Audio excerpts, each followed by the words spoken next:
और खेसारी लाल यादव चुरा के आगे नहीं बढ़ा है। आप सब जानते हैं मेरे जीवन की हकीकत को, ऐसा नहीं कि कोई नहीं जानता है। हर आदमी, हर व्यक्ति, भोजपुरी बोलने वाला हर वो व्यक्ति मेरे जीवन के बारे में जानता है कि खेसारी कहाँ था और कहाँ से उठकर कहाँ आया।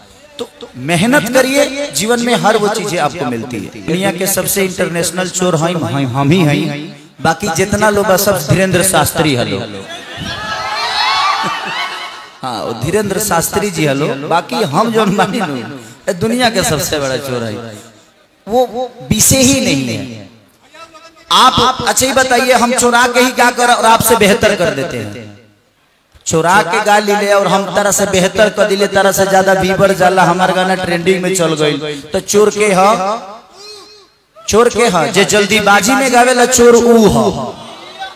तो हम सजा के गौनी, बेहतर क के गौनी, बेहतर वीडियो कहनी, बेहतर टाइम देहनी। तो कोनो भी गाना में टाइम देहल जाला तब न निमन होला जी। अब जवन खाना ही बतावे, एक बार तरकारी चला देबा तो स्वादिष्ट होई ना होई, ओकरा के बार बार चलेबो, में हर मसाला डालबो तब जाके स्वादिष्ट होई। खेसारी लाल यादव जी से एक सवाल रहेगा, मैं भोजपुरी नेशन से गौरी शंकर। अच्छा भैया, इस गाने को आज प्रमोट करने के लिए कई सारे यूट्यूबर्स यहाँ पे आए हैं, क्या खेसारी लाल यादव जी इन यूट्यूबर्स को सम्मान देंगे? अगर सम्मान नहीं होता तो आप यहाँ आते कैसे? किसी के घर में अगर आप जाते हैं तो वो आपका सम्मान ही करता है, तभी आपको बुलाता है। ऐसा नहीं कि माला पहना देने से किसी का सम्मान होता है। अब हम कहें कि कहाँ बड़ा सर है,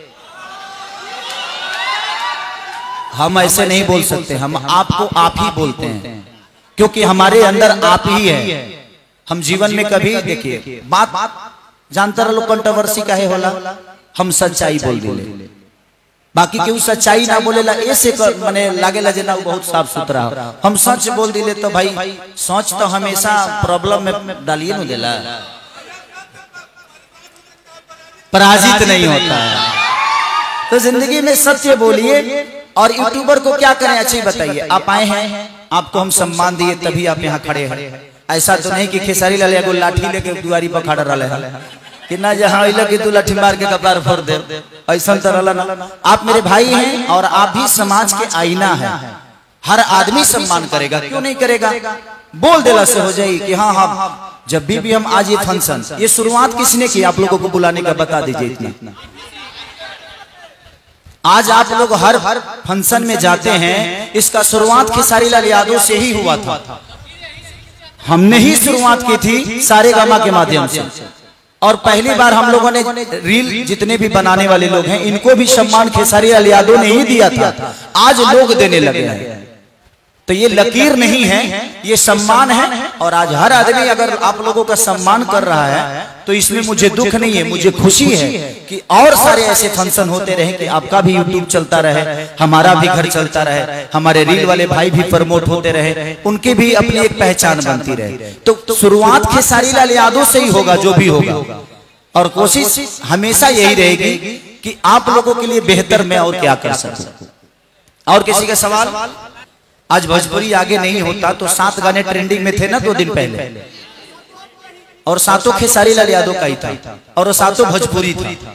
30 गानों में से 7 गाने को पूरे इंडिया में ट्रेंड कराना ये छोटी बात तो नहीं हो सकती। तो हम कोशिश तो कर ही रहे ना कि स्टेप बाय स्टेप चीजों को बड़ा कर रहे हैं। आपने संघर्ष को देखा होगा, इसमें से मुझे किसी को नहीं लग रहा है कि किसी को बुरी लगी होगी। फरिश्ता किसी को बुरी तो नहीं लगी होगी।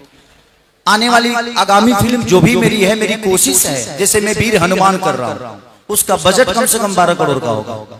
और मैं एक कंट्री में नहीं कर रहा हूँ, बल्कि 7 कंट्री में जा रहा हूँ उस सिनेमा को शूट करने के लिए।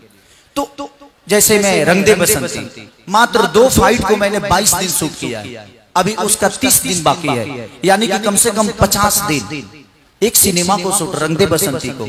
और मैंने -5 डिग्री में ओपन बॉडी फाइट की है। अब सोचिए कि कश्मीर में -5 डिग्री में कैसे कोई आदमी काम करता है। तो कोशिश है जब हम बेहतर करें, जो दुनिया नहीं कर रही है उसको हम अपने समाज के माध्यम से, अपने भाषा के माध्यम से दुनिया को बताएं कि हमारे समाज में भी अच्छे कलाकार हैं, अच्छे लोग हैं, अच्छी कहानियां।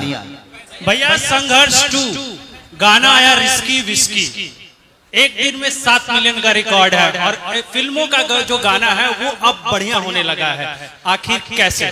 फिल्मों के गाने मेरे ही बढ़िया होते हैं। अब अच्छा ही बताओ, गलत बोलता नहीं। अभी जो हमारे आपने सिनेमा देखा था जो कि डोली सजा के रखना, डोली सजा के रखना का गाना 100 मिलियन हुआ। उसके सारे गाने ट्रेंड किए, सारे गाने बजे, चाहे वो पलंग सगवान के हो और चाहे सैया जी के पिया जी के मुस्की हो, तोरा दिल के गलती बा कि मोरा दिल के गलती बा, लगातार वो सारे गाने सिनेमा के मेरे चले हैं। अभी संघर्ष 2 का चाहे वो मेरी जो फिल्म थी विजय भैया वाली, बोल रहा था बोल बात पायल के पता ना चले, तो कोशिश है मेरी। और मेरे फिल्मों के गाने इसलिए बजते हैं कि मैं खुद ही बैठता हूँ गानों पे और म्यूजिक पे खुद ही बैठता हूँ, कहानी पे खुद ही बैठता हूँ। तो कोशिश देखिए, टाइम आप दीजिएगा तो हर वो चीज अच्छी होगी। और संघर्ष 2 का जो पहला गाना रिलीज हुआ, एक दिन में 7 मिलियन, ये भी मायने रखता है। फिल्मों के गाने 7 मिलियन जाना साल लग जाता है। भैया गाना ट्रेंडिंग में भी है, गाना ट्रेंडिंग में है, अभी देखा नहीं, 24 घंटा से जगा होना इसलिए।